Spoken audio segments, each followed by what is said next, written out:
In the name of our ancestors, peace forever and always, and welcome to another edition of what I call the Reality's Temple on Earth Internet Ministry. I am the gatekeeper or the host of this program, known here on social media. Wherever you may find me, I am known as the mighty Angel Snub 7. I am your soul brother number 1.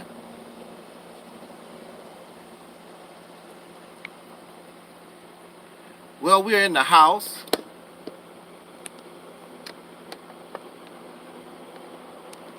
We're in the house, and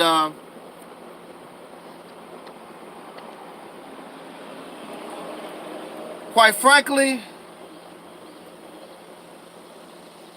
to be quite honest, I don't feel like making a video, but I'm gonna do it anyway. Sometimes you do things when you don't feel like it. It's a lot of things we don't feel like doing, but we do it anyway. There are many people who did not feel like going to work this morning, but they went to work because if they don't work, they're not going to eat. What's up there, Scott? You just have to do it. So, I have a few notes because I really don't feel like making a video. So I had to make some notes to try to keep myself on track instead of freestyle.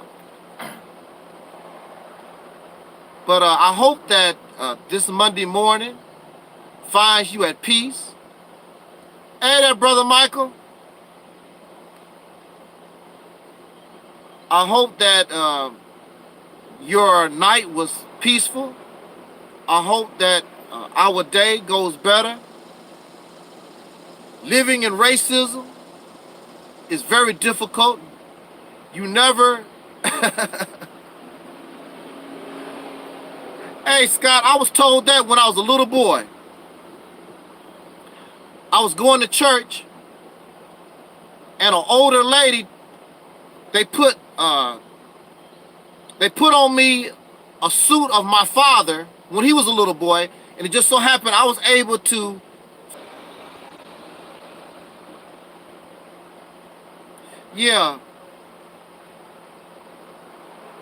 technical difficulties, as you know, but we're going to try to get through this talk. When I was a little boy, put on a suit, my father's suit when he was a little boy. It had to be an old suit. They put it on me, and the older lady told me, "You look just like a preacher, look like a pastor." I didn't even know what that was. I didn't know what that was. But quite honestly, I would tell you, as a child growing up, I wanted to be an entertainer. I wanted to sing and dance. I wanted to act. I wanted to write movies. Anything to do with entertainment, that's what I wanted to do as a child. But quite honestly, I'm going to tell you, I did not know what this preacher pastor thing was about.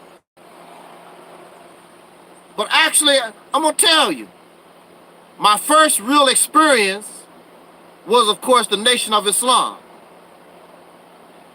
And I really enjoyed speaking to us.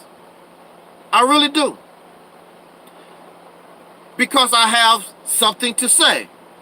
I have something different than what everybody else is talking about. Coming from because that's what we need. We need something different. We need a change of attitude. We need a different mindset. Because clearly, what is going on with us is not working. But we're going to talk about those of us who cannot let go of the old and bring in the new. we're going to talk about that real quick. I want to say this. And just like President Nixon used to say back in the day, I want to make something perfectly clear. I want to make this clear. I'm not claiming to be the all-wise. I'm not claiming to be divine. I'm not claiming to be a know-it-all. I'm not claiming none of those things. However, what I am claiming is reality. And when you bring something to me, when you bring something to this channel, it has to pass the criteria of logic, common sense, being rational, reason, things of that nature. If it does not pass that criteria, you are going to have a problem here. I have a problem when you bring me old ideas which you have not revamped, you have not revised, it's the same old, and you try to present it to me like it's something that we never heard about, that we never tried. It does not work. The things that we're doing does not work. You don't want to accept that. That's your business. But until you accept the reality that these things are not working, I know they feel good. They feel good to you. I know they do. Like so many things, that pizza sure tastes good. That apple pie sure tastes good. Yeah, but the flour they was made with is tainted with lead, tainted with mercury. Yeah, it tastes good. That's how it is with poison. That's how people get poisoned. The reason why, the number one reason why people get poisoned, because most times poison is undetectable. Poison comes in the form of something that you like. Many poisons are sweet to the taste. So you can put poison in your coffee or your Coca-Cola or whatever, and you'll drink it no problem, because most poisons taste good. Carbon monoxide is a poison. You can't smell it, you cannot taste it. It's a poison. It's not good for you.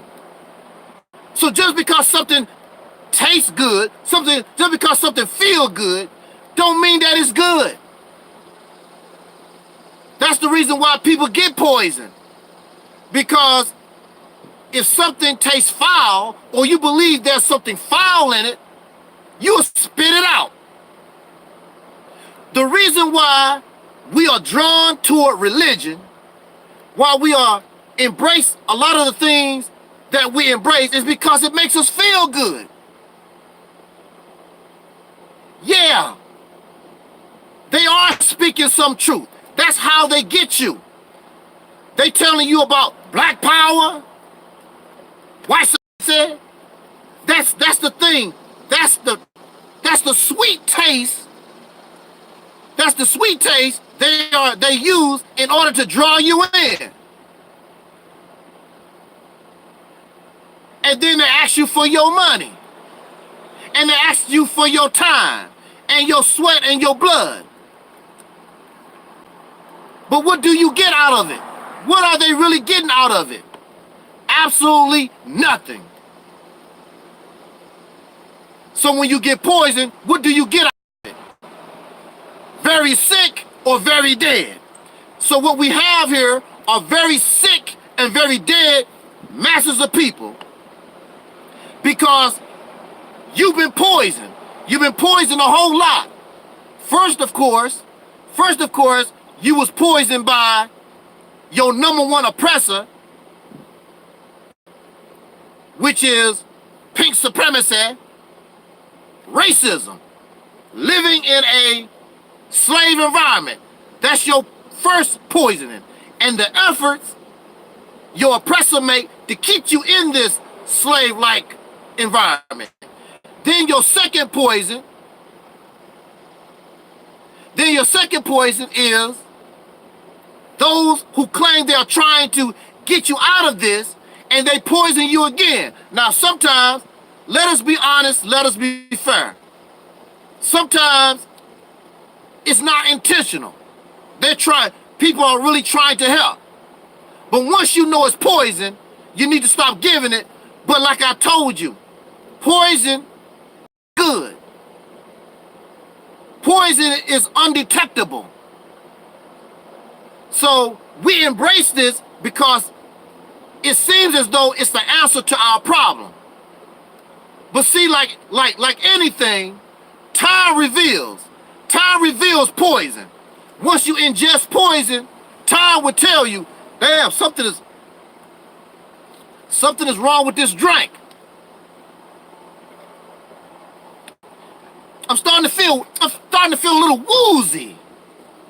My stomach's starting to hurt.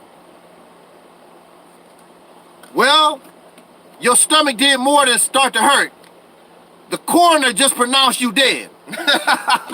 That's how it is with poison. So, again, I want to make something perfectly clear. I can be tricked, I can be poisoned, just like anybody else. However, when you know something is poison, when you know or you run into a rattlesnake, I don't think it's very wise that you allow that snake to bite you. And that's what we continue to do day in and day out. We allow snakes to bite us. And we become poison. So I'm not a know-it-all. Now all these other folks, when you listen to their channels, you never hear them talk about, I could be wrong. Because they are always right. They are a bunch of know-it-alls, self-righteous. Their morality is the thing that you should embrace. Their idea of what is right and what is wrong and blah, blah, blah. You never hear me talk about or trying to force my idea of right and wrong on folks. You never hear that coming from this roster. The first thing that we need to do is, and like I said very clear yesterday, the best religion, the best spirituality is simply treat a person the way you want to be treated.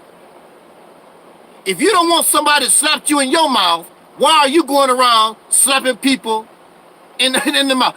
Yeah, Brother Scott, that's what all this blackity black stuff has turned into. It's turned into merchandising.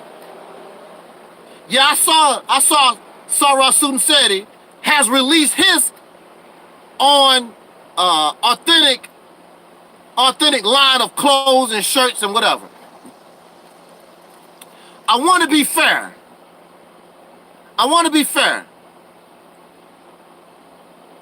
When you take martial arts, when you put on that karate gi, and you get in the mood, when a soldier put on his uniform, that uniform, it's something about, it uplifts your psyche. When you put on that karate gi, it really makes you ready for martial arts. When you put on that military uniform, it makes you feel like a soldier. You ready to go to war. You ready to do what needs to be done. But see, in our case, you wearing SETI gear or young Pharaoh gear, and you gearing up, but they're not going to do anything because they don't know what to do. It's a fashion show. It's just something to wear and feel good about. You're not going to do anything. They're not doing anything tangible to change the condition. So they put on uniforms. They put on costumes, like I said in the video earlier. You put on these costumes so you can be something that you're not.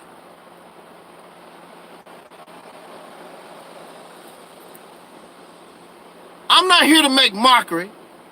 I'm not here to put anybody down.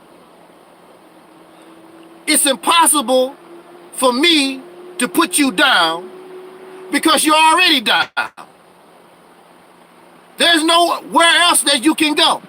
You're already down. How can I put you down? The only thing that I could possibly do, and with good intent, is to help uplift you. Not only uplift you, but get us the hell out of this condition once and for all. I'm not here to sell t-shirts and gear and to make you feel good. War does not make anybody feel good. Any soldier who's been in war will tell you that's not a good feeling. And you want that war to end as soon as possible. You claim that we are at war. This war has been going on 500 damn years. It just goes on and on and on and on. Why? Why? And you never win a battle. You steady lose. You steady lose. You should be sick of it. Aren't you ready to win? Aren't you ready to end this damn war once and for all?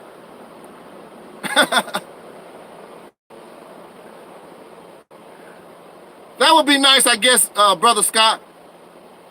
Like I said, it's nothing wrong with the merchandising. Because when people wear the uniform, it helps psych them up for what needs to be done. The problem is, you don't know what to do. All this stuff is not working. So you psyching people up for no reason.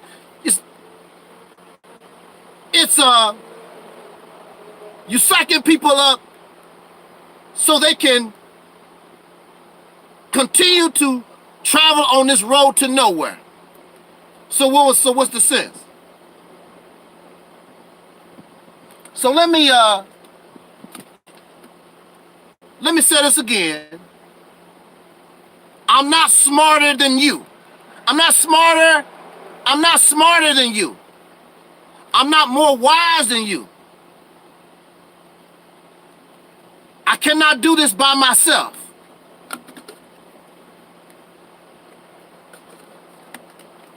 We must unify. We must be able to tolerate people's opinions, people's differences, and so on. Without unification, nothing is going to ever get done. It's not about liking people. It's about what you have in common and solving that problem. Now, once you solve that problem, you don't like me, I don't like you. You go your way, I can go my way.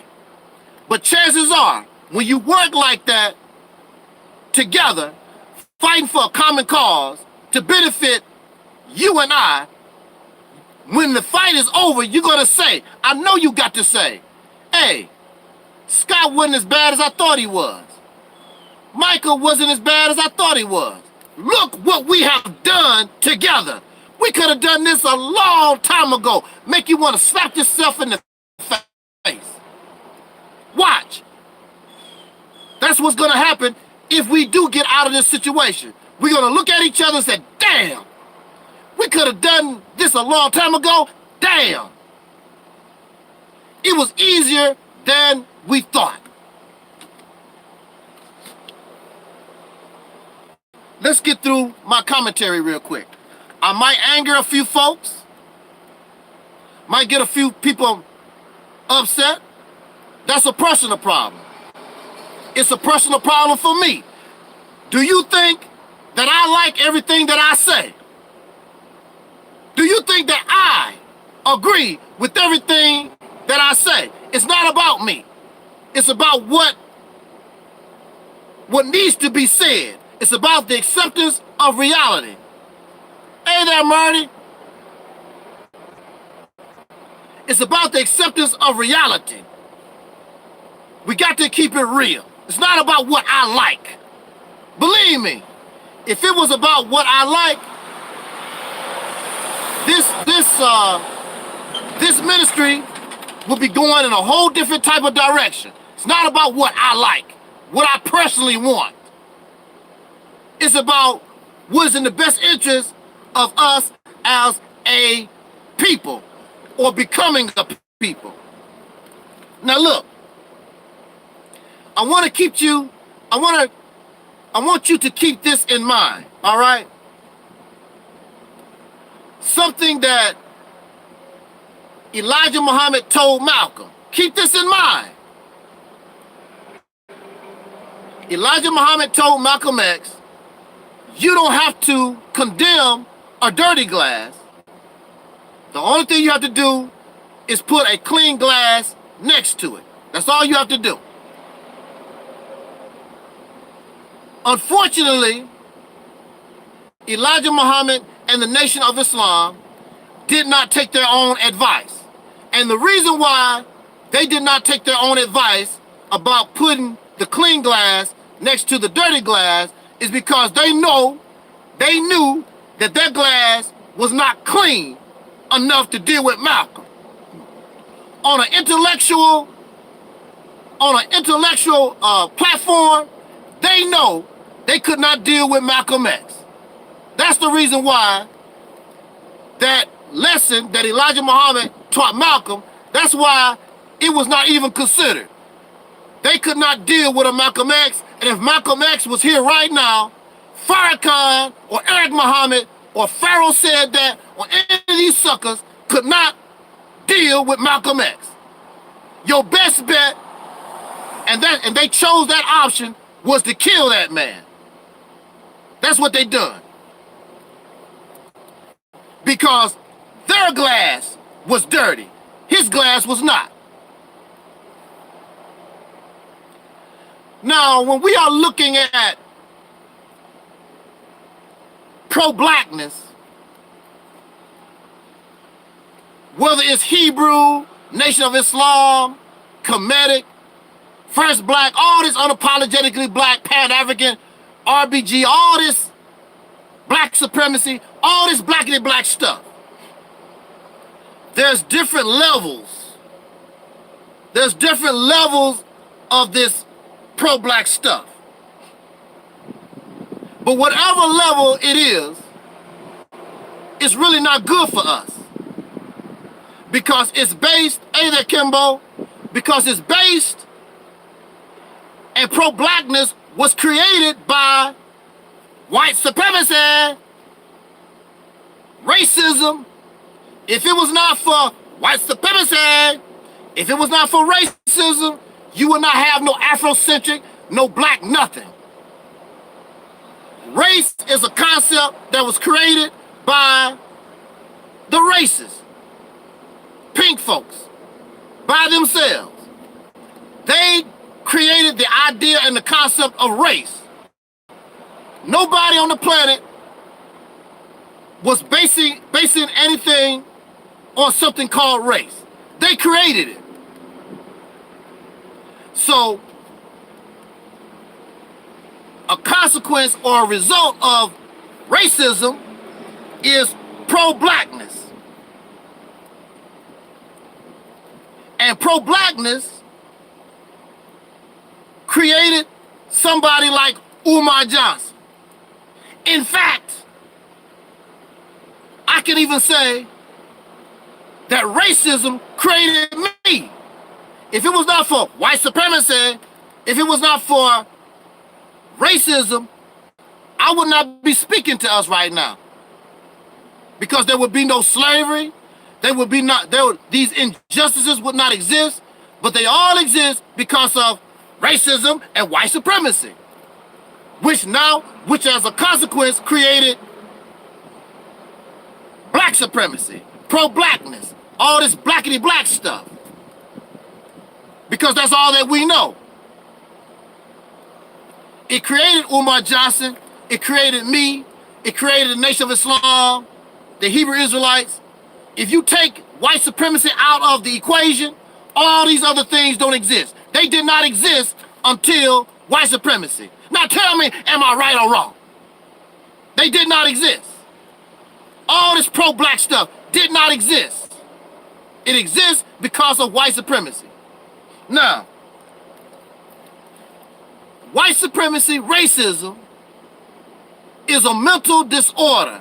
It's a mental illness. created by some people who wanted to place themselves in a position that they did not have. And they use race as the reason for doing the activity that they decided to participate in. It's a disease. So since it's a disease, how do we get rid of a disease? How do you cure a disease? Now, if you catch the common cold, you sniffle and you cough, these are symptoms. Coughing, tearing of the eyes, red eyes, whatever. These are symptoms. You cannot cure your cold by treating the symptoms. Something has caused you to cough, tear up, sneeze. Something has caused it. This is nothing but the symptoms. So as many of us know, it's a virus. It's some kind of virus that causes the cold. So you have to deal with in order to cure the cold, you have to deal with the virus. Now, there is no cure for the common cold because a variety of different viruses cause the common cold. So the only thing you can deal with is the symptom. So people have been catching colds for centuries. The only thing you can do is treat the symptoms. You cannot cure the common cold. In order to cure racism, white supremacy, you have to learn the cause and deal with the cause of that. Otherwise, you cannot cure, you cannot solve the problem. Because slavery is a symptom. It's not the cause of white supremacy. It's a symptom. It's a result of white supremacy. As well as many other things, the discrimination, the redlining, regentrification, blah, blah, blah, and the list goes. These are nothing but symptoms. And you can dealing with the symptom is not going to solve the problem because the problem is white supremacy itself. What is the cause of it? The only way you can destroy it is you have to deal with the cause. Now, our second problem with white supremacy is white supremacy has the, woo! See, this is what makes our situation really, really tough is because white supremacy, pink racism, has the ability to change color. It can easily go from white to black. So just because, even if you found the cause of white supremacy, pink racism, it can change color. It can change color from white to black. Because in reality, black consciousness, black supremacy, is nothing but white racism with a different color. If you listen to them talk, if you watch them how they walk, if it walk like a duck, quack like a duck, it's a duck.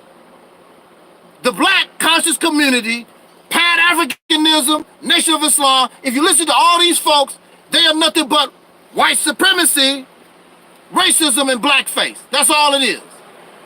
They sound like them, they talk like them. If it walk like a duck, quack like a duck, it is a duck. Now you might say it's a difference, yeah, only in color. But in mindset, there is no difference. If you listen to the speech of the racists and listen to the speech of the black conscious community, all this pro-blackly black stuff, there's no difference, it's the same. They are the children of white supremacy.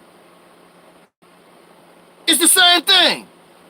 It's the same crap, y'all. You think that you're doing something different. It's the same thing. The only difference between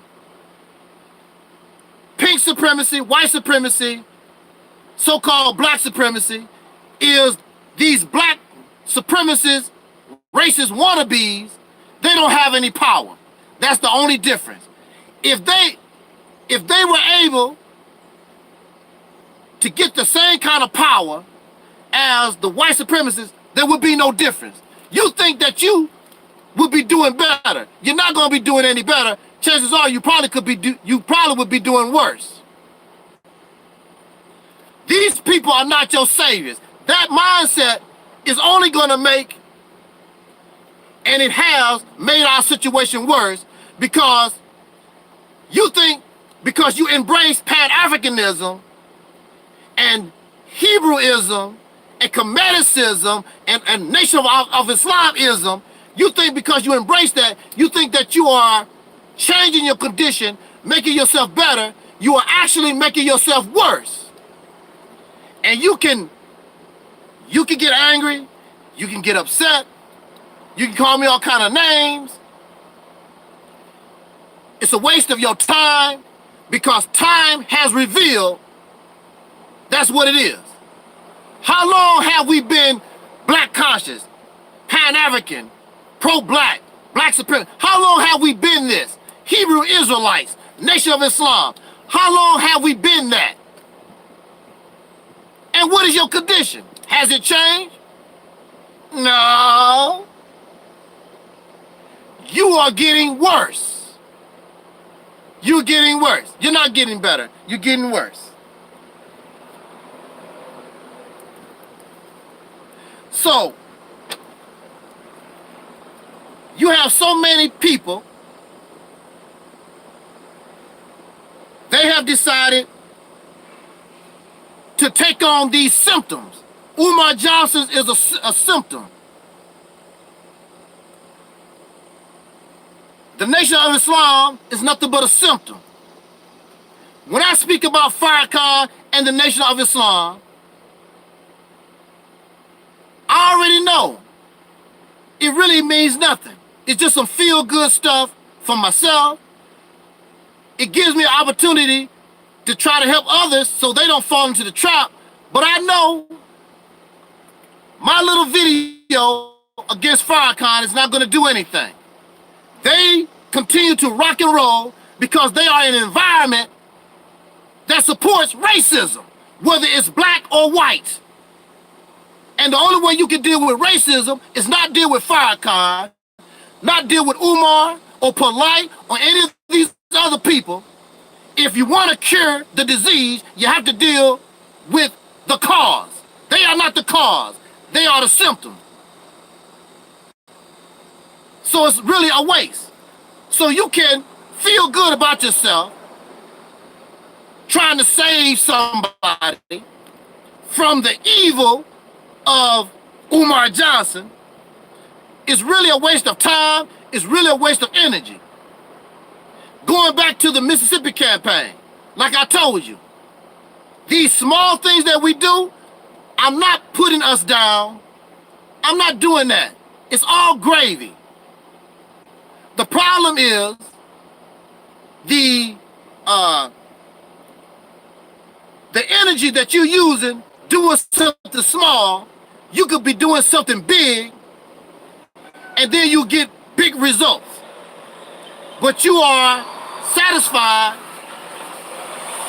You are satisfied with doing little things that don't mean nothing in the big scheme of things.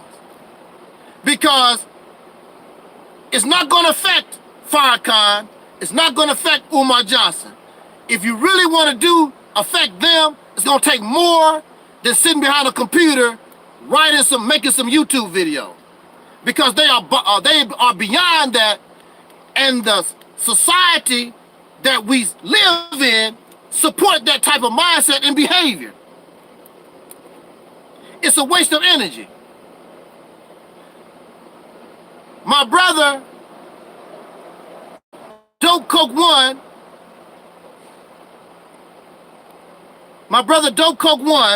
made a very excellent point. I was watching this video the other day, and you know, great minds think alike. And he was talking about how he's sort of getting bored and worn out making Umar Johnson videos. Because, man, he made an excellent point. Because I'm thinking the same thing. It's becoming a reality show. That's what it is. It's a form of entertainment for Umar and for those who are trying to expose Umar. It's nothing but entertainment. It's nothing but a reality show. It's like the people who are trying to expose Farrakhan, the people who are trying to expose Umar Johnson or Pharaoh, whoever you're trying to expose. We are the hero in the story, and they are the villains. It's just like Batman versus the Joker. Do you know how long Batman has been fighting the Joker? Batman has been fighting the Joker ever since 1940. It never stops. Hey, do you know how many times Batman has put the Joker in jail? Do you know how many times Batman has put the Joker in a mental institution? Do you know how many times the Joker has been murdered, has been killed, and he come right back? It's a revolving, endless, never-ending circle, y'all. It's a never-ending circle. It's entertainment. It's a reality show. As soon, just like Brother Dope Coke said, as soon as you believe you got Umar Johnson or Farrakhan or somebody on the ropes, here they come again, just like the Joker. Just like Lex Luthor, just like the Green Goblin, all these villains. It's a never-ending circle. The hero never defeats them, never. The Green Goblin, the father was the original Green Goblin, then the son, Harry Osborn, took his father's place. It never stops. Spider-Man still fight the Green Goblin. Been fighting the Green Goblin since the 1960s. It's a never-ending battle. What Superman say? It's a never-ending battle for truth and justice. Because you're dealing with the symptoms of evil, but you can't deal with the cause. Because if you deal with the cause, you cure the disease. And white supremacy, pink racism, is a disease. So you're gonna be fighting Umar Johnson a long time. You're gonna be fighting Brother Polite and Pharaoh and all these other people a long time. And as soon as you get rid of one, somebody else gonna pop up. And another thing, and some folks angry when I say this, most of you, or many of you, are faceless. You're faceless cyber vigilantes.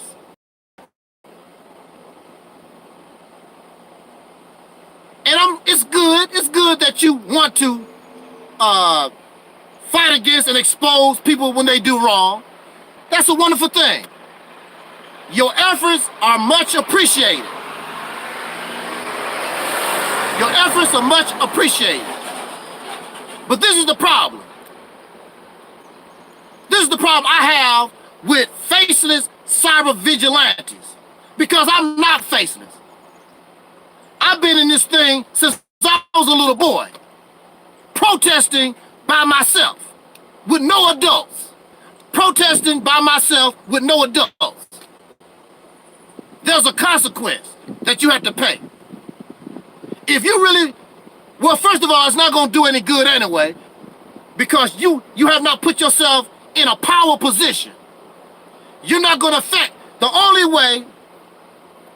the only way I can affect Farrakhan, if I really want to get serious, I have to unite myself with those who claim that they want to expose Farrakhan too. And you cannot sit on your lazy ass behind a computer screen and think that that's all it's going to take to affect these people. You got to get out on the street with them because they are out on the street. Umar is out on the street. Umar is not hiding behind a picture. Umar is in your damn face. Farrakhan is in your damn face. So you gotta be a man and a woman and meet these people face to face and deal with them. Instead of sitting on your ass, faceless, making mockery of what people look like. Now, here you are faceless. This is what I don't like about faceless people. Now here you are faceless, hiding yourself behind a picture, and Umar Johnson make a mistake and show his dirty room. So what? How can you talk about, make mockery of Umar Johnson and his dirty room? How do you live? Show your damn house. Show who you are. Stick to the issue. Stick to what it is. Chances are your house is dirty. Your house is nasty. You gonna talk about my shirt. You gonna talk about my bald head. You gonna talk about, that has nothing to do. Umar dirty room, his clothes have nothing to do with the topic.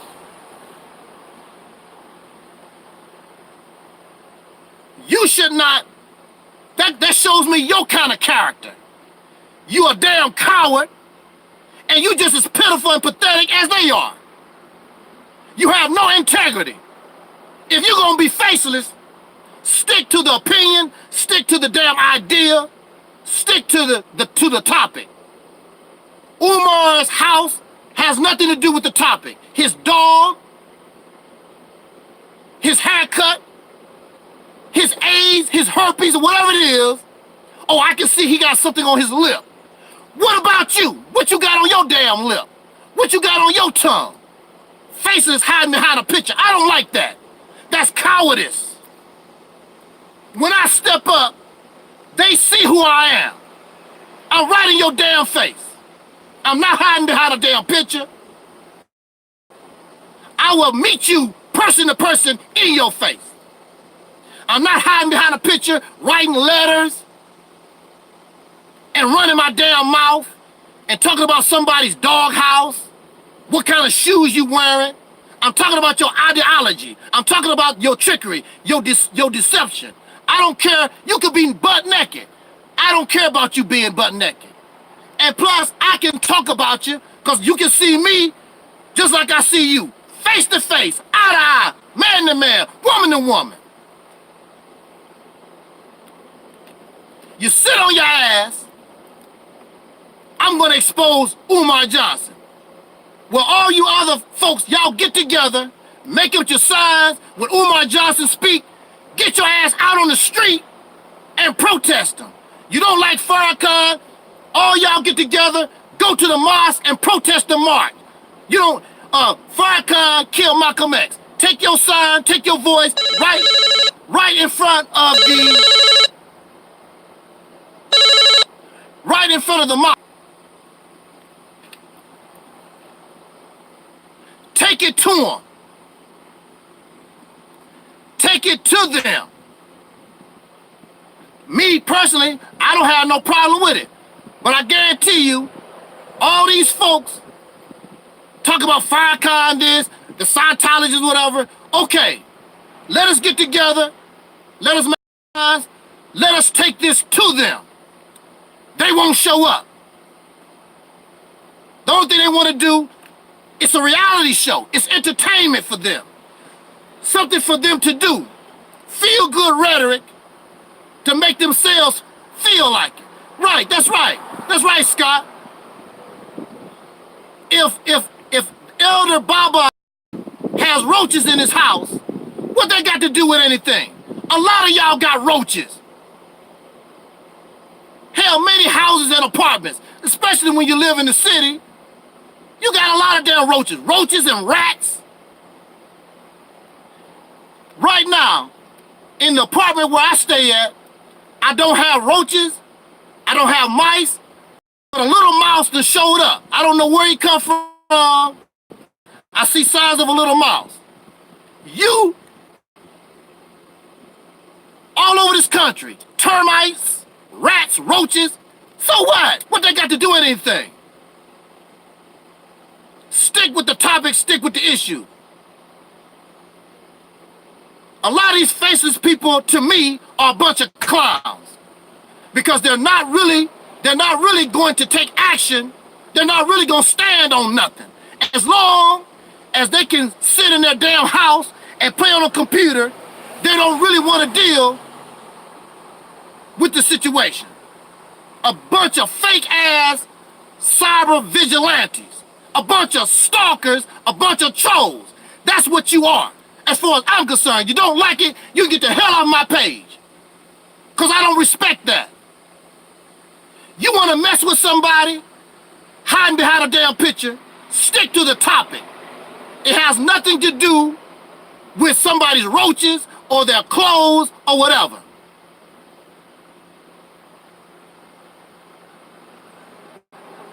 I am here. Farrakhan know who I am. Umar Johnson, all these people, you see me. Face to face, I'm in your face. Stick to the topic. Has nothing to do with roaches and rats and how dirty your house is, whatever. If you really want to deal with somebody, go deal with them. Faceless ass, cowards, fake ass people. You can unsubscribe as far as I'm concerned. I don't give a damn. My channel is not monetized. I don't need no money from you or nothing at all. And one of the reasons why you won't meet Farrakhan or Umar and all these people polite, you won't deal with them face to face because they do have followers. And if you go out in the street and deal with them, these followers will kick your ass. These followers might blow your brains out. Also, you know that all these suckers that's rallying around your channel, because you're exposing Nature Boy, you are exposing Farrakhan, you are exposing Umar or Polite, or whoever it is of your choice. You know they're not going to do nothing either. A bunch of cowards. And you wonder why you're in the condition that you're in, because y'all really don't stand for nothing. It's all entertainment. It's a reality show for you. Something to do to make you feel good. I'm exposing Nature Boy. I'm exposing Farrakhan. Scientology. Make yourself feel good and all these clowns. If you faceless, stick to the issue, stick to the topic. Roaches and rats, so what? This is something else that you must realize. This is something else you must realize about Umar Johnson and Farrakhan and Brother Polite and all these people. This is something you must take into consideration. These people are Christ-like figures. Remember, this is what you got to remember. Our people, this group of folks that we come from, remember, we were slaves for hundreds and hundreds of years. We need a massa. We don't want the white man no more, but we need a massa. We need somebody to serve. Our people, these people are looking for a Messiah. They're looking for a hero. They're looking for a savior. They're looking for some kind of God to worship. So, Farrakhan is their savior. No matter what you say, that's their God. That's their Christ. Umar Johnson, that's the reason why you are going to have problems trying to expose Umar Johnson, because he's on a Christ level. Farrakhan is on a Messiah level. Matter of fact, they are calling Farrakhan now the Christ. You don't have a chance in hell when somebody believes Polite, Umar Johnson, Young Pharaoh, these are the Messiahs. These are these people God. You don't have a chance in hell. You have to do a whole lot to break them from somebody they think has saved their life, improved their life, things of this nature. These men are messiahs.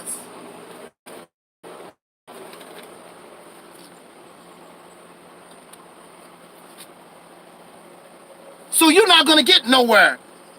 It's going to take a lot for you to break them or make them believe that these people are not some kind of special divine folks.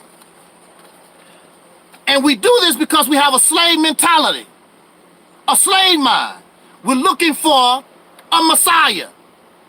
And we really believe, because the white man verified it. Remember, J. Edgar Hoover created COINTELPRO because he wants to stop the rise of the black Messiah. And we heard what this Peckerwood said, yeah, the rise of a black Messiah. So they're looking for the black Messiah. Umar Johnson is the black Messiah. Farrakhan, Polite, Young Pharaoh, General Seti, these are the Messiahs that they're looking for. They can do no wrong. So not only, excuse me,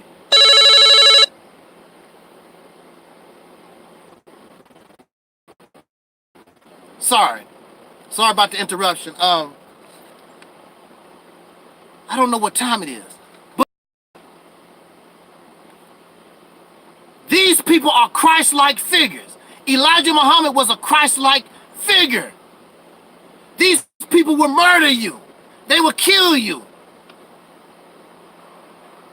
over these messiahs because they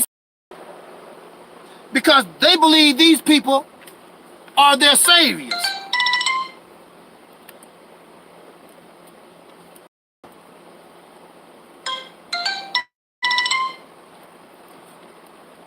So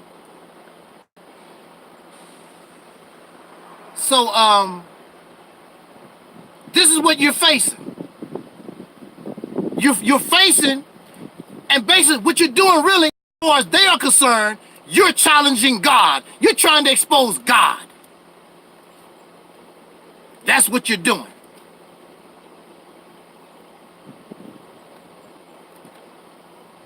And so we have all these people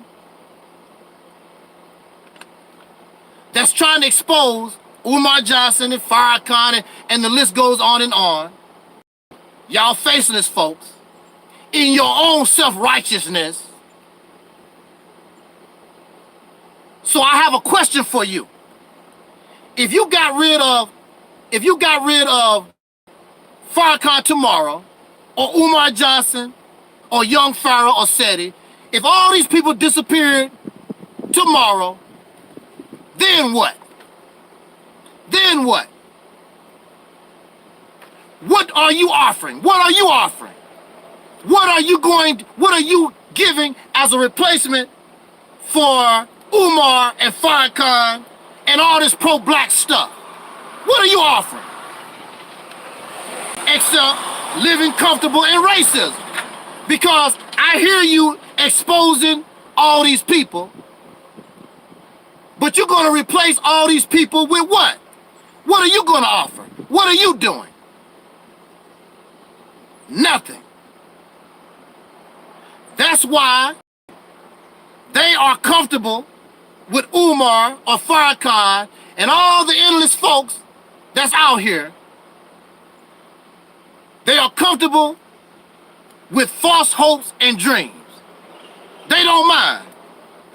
It's like a teddy bear to a child. You ever had a child with a stuffed animal? And you try to take that stuffed animal from that child? You see how angry they grab that stuffed animal. You don't need this. You don't need this no more. You're trying to take the stuffed teddy bear. That child gets to grab the stuffed teddy bear, and y'all get to pull it and tug it on. That's the same way. You trying to take Farrakhan away and Umar Johnson away? You just can't do that and think these people are going to go cold turkey. What are you going to offer the child when you take the teddy bear away? You tell the child, you don't need the teddy bear no more. What are you going to give as a replacement for the teddy bear? Nothing. Except you're going to live in this racist ass society. So so you taking these people, you want to destroy these people hopes and their dreams and give them what? Y'all folks that's exposing people, exposing Nature Boy. Okay, you don't like Nature Boy. He's abused women and he abused children, whatever you talking about. What are you going to give these people who view this man as a messiah? What do you have as a replacement? Have you brought an end or cure to white supremacy? No, no. It's all a reality show for you. It's all a game. It's all just something for you to do. You don't have nothing else better to do because you are comfortable in racism just like they are. All these suckers are comfortable in racism, white supremacy. No matter what they say out of their mouth, because if you wasn't comfortable in white racism, supremacy, then you would be learning how to deal with the cause instead of the symptoms. You don't want to deal with the cause because the cause is a bad boy. These white folks is a bad folks. How are you going to save other people? Woo, man. How are you going to save people from Nature Boy? How are you going to save people from Farrakhan? How are you going to save people from Umar Johnson and the other list of other folks when you can't even save yourself? You can't do nothing for yourself. You can't even save yourself.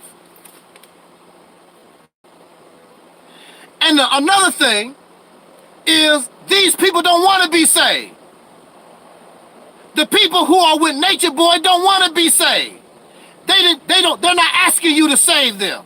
The people with Farrakhan is not asking me to save them. They're not interested. They don't care. These people are not interested. The people, remember Jim Jones back in the day? They did not ask to be saved. And you don't have the power to save them. You cannot do nothing about it. The only way we can stop racism and white supremacy, the only way that we can solve any of these problems, if we have to nip things in the bud. We have to deal with the cause. All our energy going to the symptoms, dealing with the symptoms, and we're not dealing with the cause, really is a waste of time. It's nice, feels good, makes us feel good, makes us feel, you know, it feeds our self-righteousness, but it's a never-ending battle for truth and justice. A reality show that goes round and round. All kinds of villains, and once you get rid of this villain, just another one comes back up.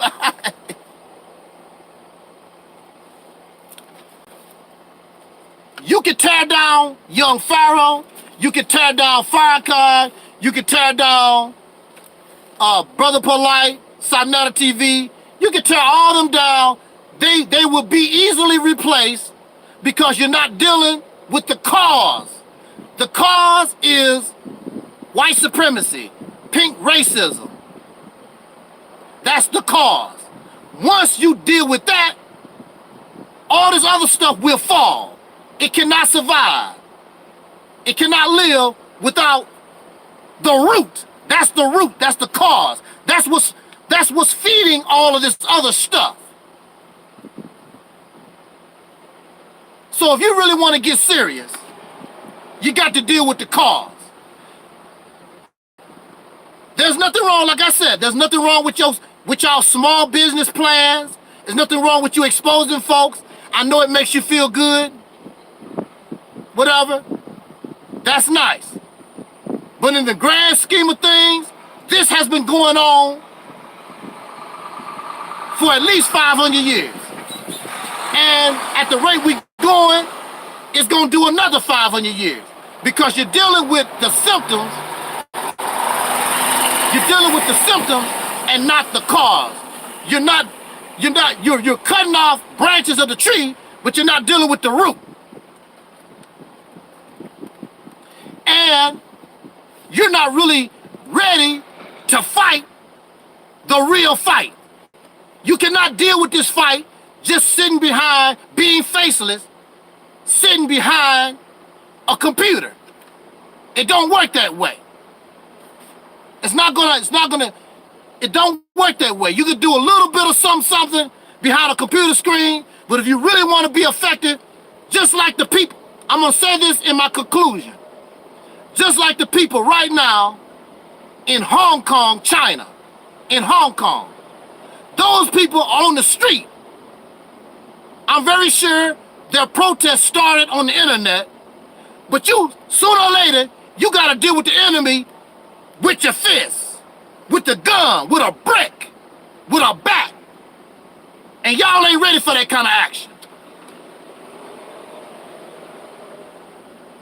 That's right, Laurel. That's right. Check out the very intelligent, wonderful comments in my chat room if this is the original video. If we do not unify, our condition is not going to change. Unity is the key. If you don't want to unify, all this stuff that y'all talking about is nothing but entertainment. The never-ending battle for truth and justice. That's all. It's a reality show. Just like Brother Dope Coke said. And he said it, think alike. It's a waste of time. We have to start dealing with the root, the cause. All this other stuff is nothing but some feel-good garbage. Don't mean nothing. If you're not willing to put boots on the ground, then you might as well shut up. Entertainment. Because sooner or later, if you really want to change, you got to put boots on the ground.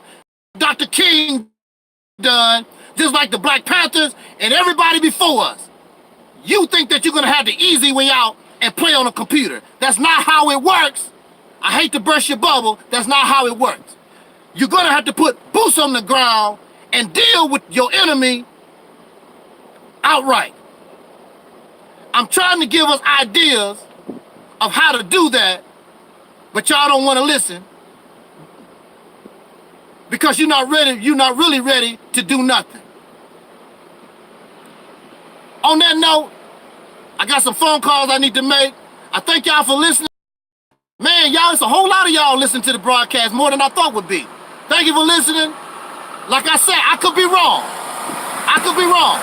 Don't get angry at me. I'm just expressing my opinion. I could be wrong. Show me I'm in error. We'll talk about it. Jot down your comments, subscribe, like, all that kind of good stuff, whatever you want to do. And y'all have a nice Monday morning. Thank y'all. Thank you, Facebook, and Scott and Janet and everybody. And until next time, y'all, I'm Audi 5000. Peace.